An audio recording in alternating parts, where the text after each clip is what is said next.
Hello student, कैसे हो आप लोग। स्टूडेंट, आज की इस वीडियो में हम बात करने वाले क्लास 12 गृह विज्ञान के मॉडल पेपर के बारे में, यानी जो 2023 बोर्ड एग्जाम के मॉडल पेपर है गृह विज्ञान को आज हम इस वीडियो में पूरा क्लियर कर देंगे। मॉडल पेपर के सभी इंपॉर्टेंट क्वेश्चन को, तो सभी इंपॉर्टेंट क्वेश्चन जो मॉडल पेपर को है सॉल्व करने वाले हैं, तो वीडियो को आप लास्ट तक देखिएगा क्योंकि इस मॉडल पेपर को हम क्वेश्चन विथ आंसर बताने वाले हैं। यानी जो सभी महत्वपूर्ण बहुविकल्पीय प्रश्न है सभी को हम क्लियर करने वाले हैं, तो वीडियो को आप लास्ट तक देखिएगा क्योंकि आज का वीडियो क्लास 12 गृह विज्ञान यानी होम साइंस वालों के लिए बहुत ही ज़्यादा महत्वपूर्ण है, जो कि 70 मार्क्स का पूर्णांक के साथ में है। तो देखिए, जो 70 नंबर का पूर्णांक है पूरा आपको दे दिया जाएगा। 30 नंबर इनमें परेड के लिए पूछा जाता है। तो देखिए, जो प्रतिदर्श आप ऊपर देख सकते हैं, प्रतिदर्श प्रश्न पत्र 2022 और 23 यूपी बोर्ड द्वारा जारी किया गया मॉडल पेपर है कक्षा 12 गृह विज्ञान का। तो देखिए, समय आपको पता ही होगा, 3 घंटा 15 मिनट दिए जाते हैं, यानी 15 मिनट आपको पेपर को पढ़ने के लिए तथा 3 घंटा आपको दिए जाते हैं पेपर को हल करने के लिए। तो पूर्णांक इसमें क्या होता है, 70 नंबर का पूर्णांक होता है।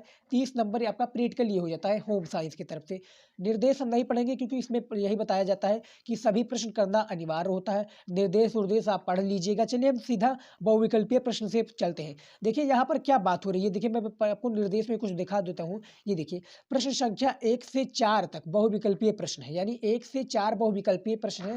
यानी जो एक प्रश्न है, यानी प्रश्नोत्तर नंबर 4 भागों में डिवाइड है। प्रश्न नंबर 1 में 5 क्वेश्चन पूछे जाएंगे। टोटली आपका 20 बहुविकल्पीय प्रश्न है इसमें। तो प्रत्येक क्वेश्चन जो होता है बहुविकल्पीय 1 नंबर का होता है। तो जो होम साइंस में है 20 प्रश्न पूछा जाता है, देख सकते हैं आप। लिखा है ऊपर की बहुविकल्पीय 1 गुणे 20 क्वेश्चन, यानी 20 नंबर का 20 क्वेश्चन आपका हो जाए। तो देखिए, प्रश्नोत्तर नंबर 1 के साथ में हम चलेंगे क्योंकि एक प्रश्नोत्तर के साथ 5 क्वेश्चन पूछे जाते हैं। तो 4 पूछे गए, टोटली 4 पंचे 20 आपका क्लियर हो जाएगा। तो देखिए, पहला प्रश्न है आपका होम साइंस का। वीडियो को लाइक नहीं किया तो लाइक कर दीजिए इसी बात पर, क्योंकि हम ऐसे ही इंपॉर्टेंट वीडियो आपके लिए लाते रहते हैं। उस चैनल को सब्सक्राइब रहेंगे तो सब्सक्राइब कर लीजिए ऐसे ही। देखिए, पहला आपका है पोलियो किससे फैलता है, यानी जो पोलियो है ये किससे फैलता है ये आपको बताना है। तो पोलियो किससे फैलता है ये बताना है। तो देखिए, का आपका हो जाएगा जीवाणु द्वारा, खा विषाणु द्वारा, या गा वायु द्वारा, या घा पशुओं द्वारा। तो पोलिया किससे फैलता है, सभी को पता होगा विषाणु द्वारा फैलता है। जो पोलिया है ये विषाणु द्वारा फैलता है। देखिए, अब हम बात करेंगे दूसरा क्वेश्चन के बारे में। रुधिर की शुद्धि होती है, यानी जो रुधिर की शुद्धि है ये किससे होती है, पाचन तंत्र, हृदय से, फुफ्फुस से, या त्वचा से। तो इनमें से खा हो जाएगा, हृदय से हो जाएगा। आपका रुधिर की जो शुद्धि होती है वो आपका हृदय हो जाएगा। अब बात करेंगे तीसरे प्रश्न के बारे में। कौन सा विटामिन जल में घुलनशील है, यानी जो विटामिन है ये जल में घुलनशील है, कौन सा है। का आपका विटामिन सी, विटामिन डी, या विटामिन ए, या विटामिन ई। तो जो कौन सा विटामिन जल में घुलनशील है, सभी को क्वेश्चन का आंसर आता होगा क्योंकि हमने आपको साथ में मॉडल पेपर सॉल्व करने की बात की थी। तो आप मॉडल पेपर हमारे साथ में सॉल्व कीजिए। क्वेश्चन का आंसर आप हमें कॉमेंट में बताते रहिए। बहुत ही महत्वपूर्ण ये मॉडल पेपर है आपकी बोर्ड एग्जाम के लिए। यदि आप ये मॉडल पेपर सॉल्व कर देते हैं तो 30 से 40 नंबर, मेरी गारंटी है कि आप 30 से 40 नंबर, यदि आप ये पूरा मॉडल पेपर को सॉल्व कर देते हैं, हल कर देते हैं, तो 30 से 40 नंबर आपको बोर्ड एग्जाम में पाने से कोई भी नहीं रोक सकता। तो कौन सा विटामिन जल में घुलनशील होता है, तो तीसरे का आपका हो जाएगा, का हो जाएगा विटामिन सी, आपका सही उत्तर हो जाएगा। चौथा आपका मनुष्य के शरीर के फेफड़ों, यानी मनुष्य के शरीर के फेफड़ों की संख्या होती है, कितनी होती है, तो सभी को पता होगा। इनमें से खा हो जाएगा, 2 इसका सही उत्तर हो जाएगा। पांचवा है शरीर के रोगों से संघर्ष करने की शक्ति को कहते हैं, क्या कहते हैं। देखिए, जो पांचवा क्वेश्चन है कि शरीर के रोगों से संघर्ष करने की शक्ति को कहते हैं, क्या कहते हैं ये बताना है। तो इनमें से खा हो जाएगा रोग प्रतिरोधक क्षमता, यानी खा इसका सही उत्तर हो जाएगा। क्वेश्चन का आंसर आप हमें कमेंट में बताते रहिए। और अभी तक आप संकोच कर रहे हैं कि चैनल को सब्सक्राइब करें कि ना करें, तो मैं आपके लिए बता दूं, आप चैनल को अभी सब्सक्राइब कर लीजिए। यदि आपका बोर्ड एग्जाम में तैयारी करने चाहते हैं तो इस चैनल से हम नंबर 1 तैयारी आपकी बोर्ड एग्जाम की कराएंगे, क्योंकि बोर्ड एग्जाम की तैयारी आपके लिए काफ़ी ज़्यादा इंपॉर्टेंट है। यदि आप क्लास 12 आर्ट्स के स्टूडेंट हैं तो हम आर्ट्स के सभी सब्जेक्ट की तैयारी करा रहे हैं, आप जाकर हमारे वेब चैनल पर देख सकते हैं। अब हम बात करेंगे दूसरे प्रश्नोत्तर के बारे में, जो कि पहला तो हमने क्लियर कर दिया जिसमें से 5 क्वेश्चन था। अब दूसरा जो है जो कि आपका 6 से स्टार्ट होगा। तो दूसरा जो प्रश्नोत्तर है, इसका पहला प्रश्न है विश्व स्वास्थ्य संगठन का मुख्यालय कहाँ है, यानी जो विश्व स्वास्थ्य संगठन है इसका मुख्यालय कहाँ है। तो इनमें से है आपका लंदन, बी पेरिस, खा आपका न्यूयॉर्क, या गा जिनेवा। तो इनमें से घा हो जाएगा आपका, यानी जो विश्व स्वास्थ्य संगठन मुख्यालय है उसका जो स्थित है इसके लिए, वो आपका घा हो जाएगा जिनेवा। इनमें से आपका ये हो जाएगा। दूसरा क्वेश्चन है इसका, संतुलित आहार होता है, यानी जो संतुलित आहार है ये क्या होता है। 4 विकल्प है आपके पास, देखिए 4 विकल्प है। इसी प्रकार से यदि आप ये जो मॉडल पेपर इधर देख रहे हैं, इसी प्रकार से आपका बोर्ड एग्जाम में भी मॉडल पेपर आएगा। वो आपका लाइव होगा, जिसे आप छूकर महसूस कर सकते हैं और छूकर आप पेपर दे सकते हैं। लेकिन ये क्या है दोस्तों, ये सॉफ्टवेयर है, तो आपको ये आप इसको प्रिंट आउट निकाल देंगे तो ये भी लाइव हो जाएगा। तो सेम इसी प्रकार से आपका पेपर आ जाता है, लेकिन वो आपका एग्जामिनर तय करता है, ये बोर्ड एग्जाम के द्वारा जारी किया जाता है। इससे आपका जो अनुमान लगाया जाता है कि वो जो बच्चे हैं, वो बच्चे इस मॉडल पेपर को सॉल्व कर लें और 30 से 40 नंबर प्राप्त कर लें। तो देखिए जो संतुलित आहार होता है वो क्या होता है, ये बताना है इनमें से। तो इससे आपका हो जाएगा, क्या हो जाएगा, का हो जाएगा सबके लिए एक समान। ये जो संतुलित आहार होता है ये सबके लिए एक समान होता है। तीसरा प्रश्न है हीमाग्लोबिन, देखिए क्वेश्चन को पढ़िए तभी राइट आंसर पर जाइएगा। तीसरा आप देख सकते हैं, हीमाग्लोबिन किस क्रिया में भाग लेता है, यानी जो हीमाग्लोबिन है किस क्रिया में भाग लेता है, रक्त संचरण में, पाचन क्रिया में, या ऑक्सीजन परिवहन में, या वृद्धि में। तो देखिए तीसरा प्रश्न है आपका, तो इनमें से गा हो जाएगा ऑक्सीजन परिवहन, इसका राइट आंसर हो जाएगा। चलिए देखते हैं 9 नंबर आपका प्रश्न है। देखिए मनुष्य का मस्तिष्क कहाँ होता है, यानी जो मनुष्य का मस्तिष्क है, यानी जो इंसान है, इसके जो मस्तिष्क है वो कहाँ होता है, उदर गुहा में, वाच्य गुहा में, कपाल गुहा में, या मुख गुहा में। तो मनुष्य का जो मस्तिष्क होता है बेसिकली इनमें से आपका हो जाएगा, गा हो जाएगा, कपाल गुहा में मनुष्य का मस्तिष्क होता है। पांचवा क्वेश्चन है, नेत्र में प्रतिबिंब किस भाग पर बनता है, यानी जो नेत्र है इसमें प्रतिबिंब जो है किस भाग पर बनता है, दृढ़ पटल में, तारा में, रक्त पटल में, या दृष्टि पटल में। तो देखिए इनमें से क्या हो जाएगा, तो इनमें से आपका हो जाएगा राइट आंसर, घा हो जाएगा, दृष्टि पटल इसका सही उत्तर हो जाएगा। तो 10 क्वेश्चन हमने क्लियर कर दिया है, जो कि आपको 10 नंबर दिलाकर जाएगा। यदि सारे क्वेश्चन का आंसर आपने दिया तो समझ लीजिए आप बोर्ड एग्जाम की अच्छे से तैयारी कर रहे हैं। और सारे जो बहुविकल्प यानी 20 क्वेश्चन इसमें पूछे गए मॉडल पेपर में होम साइंस का, तो आप 20 में से क्या कीजिए, 20 में से सभी क्वेश्चन का राइट आंसर देने की कोशिश कीजिए, क्योंकि तैयारी आपकी हम जबरदस्त करा रहेंगे। और चैनल को सब्सक्राइब कर लीजिए, मैं बार बार यही बता रहा हूँ, चैनल को सब्सक्राइब करेंगे तो आपका ही फायदा होगा।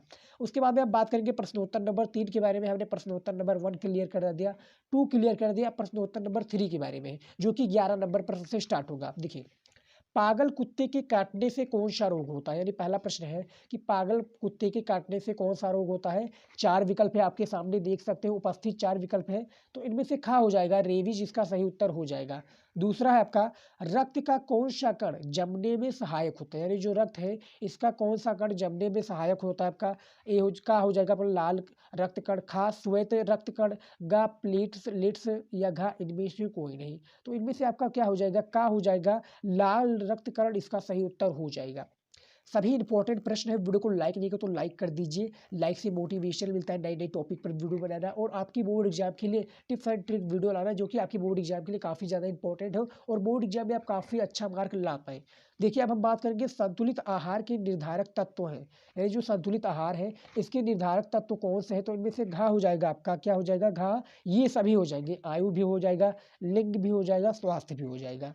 उसके बाद में चौथा प्रश्न है, स्वास्थ्य शिक्षा में सम्मिलित है, यानी जो स्वास्थ्य है इस शिक्षा में क्या सम्मिलित है, का आपका पर्यावरण हो जाएगा, खा शारीरिक स्वास्थ्य, या गा सामाजिक स्वास्थ्य, या घा ये सभी। तो इसके चौथे जो प्रश्न है इनमें से आपका क्या हो जाएगा सही उत्तर, कमेंट में बताइएगा। तो इनमें से घा हो जाएगा पर्यावरण, शारीरिक स्वास्थ्य और सामाजिक स्वास्थ्य, ये तीनों आपका सही उत्तर हो जाएगा। तो इनमें से बेसिकली घा आपका राइट आंसर हो जाएगा, नहीं तो आप तीनों लगा दीजिए बोर्ड एग्जाम में, ये आपको बिल्कुल भी नहीं करना है। जिसमें पूछा गया है कि स्वास्थ्य शिक्षा में सम्मिलित क्या है, तो घा हो जाएगा इसका सही उत्तर, तो आप घा राइट आंसर इसे लिख दीजिएगा। उसके बाद में पांचवा क्वेश्चन आपका, ध्वनि या शोर की इकाई है, यानी जो ध्वनि है यानी ध्वनि प्रदूषण, या शोर यानी डीजे बजना कोई भी, तो या कहीं पे मार दंगा हो जाना, तो शोर लोग चिल्ला रहे हैं, तो इसके बारे में कि ध्वनि या शोर की इकाई है, क्या है। 4 विकल्प है आपके पास, देखिए सोच समझ के राइट आंसर को आप हमें बताइएगा। तो इनमें से आपका क्या हो जाएगा, पांचवें का घा हो जाएगा, डेसिबल आपका हो जाएगा, यानी इनमें से गा जो पांचवा क्वेश्चन है कि इसमें से डेसिबल हो जाएगा, जो इकाई है डेसिबल हो जाएगा। चौथा प्रश्न है आपका, पौधे, प्रश्नोत्तर नंबर, अब हम चौथे के बारे में बात करेंगे। हमने 3 क्लियर कर दिया, जिनमें से 3 में प्रत्येक प्रश्न में 5 क्वेश्चन था, 3 था, 15 क्वेश्चन क्लियर हो गया। अब 5 ही क्वेश्चन बचा है, जो कि एक एक नंबर का है। तो देखिए चौथा नंबर में प्रश्नोत्तर नंबर जो चौथा है उनमें से पहला प्रश्न है कि पौधे वायुमंडल का शुद्धिकरण करते हैं, किस प्रकार से करते हैं, का आपका नाइट्रोजन द्वारा, खा ऑक्सीजन द्वारा, गा कार्बन डाइऑक्साइड द्वारा, या घा जल द्वारा। तो इनमें से पहले का हो जाएगा, यानी 16 का गा हो जाएगा आपका कार्बन डाइऑक्साइड द्वारा, यानी यानी क्या हो जाएगा, कार्बन डाइऑक्साइड इसका सही उत्तर हो जाएगा। उसके बाद में दूसरा क्वेश्चन है, रक्त संचरण में कौन सा रुधिर वर्ग सर्वग्राही होता है।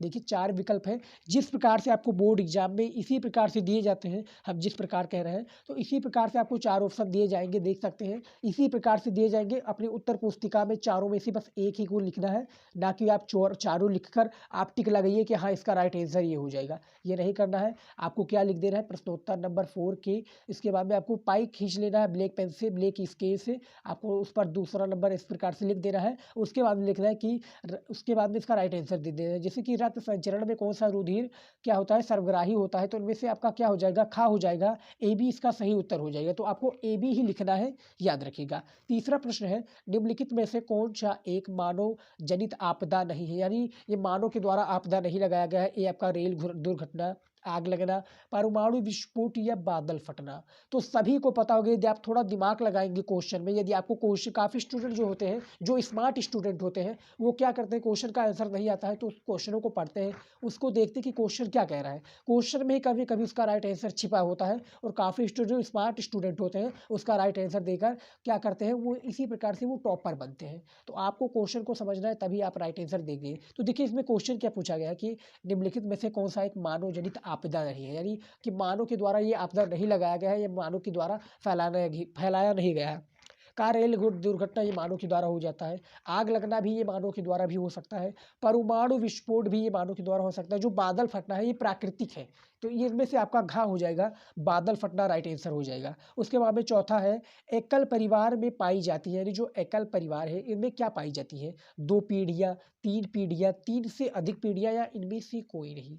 तो देखिए इनमें से आपका क्या हो जाएगा, इनमें से खा हो जाएगा, आपका क्या हो जाएगा, 3 पीढ़ियाँ इसका सही उत्तर हो जाएगा। उसके बाद में पांचवा क्वेश्चन है हमारा 19 यानी 20 नंबर क्वेश्चन है, जो कि प्रश्नोत्तर नंबर 4 का पांचवा प्रश्न इसको हम कहेंगे। तो देखिए, निम्नलिखित में से एक राष्ट्रीय समस्या है, निम्नलिखित में से एक राष्ट्रीय समस्या क्या है, जनसंख्या विस्फोट, परिवार नियोजन, घरेलू समस्या, या इनमें से कोई नहीं।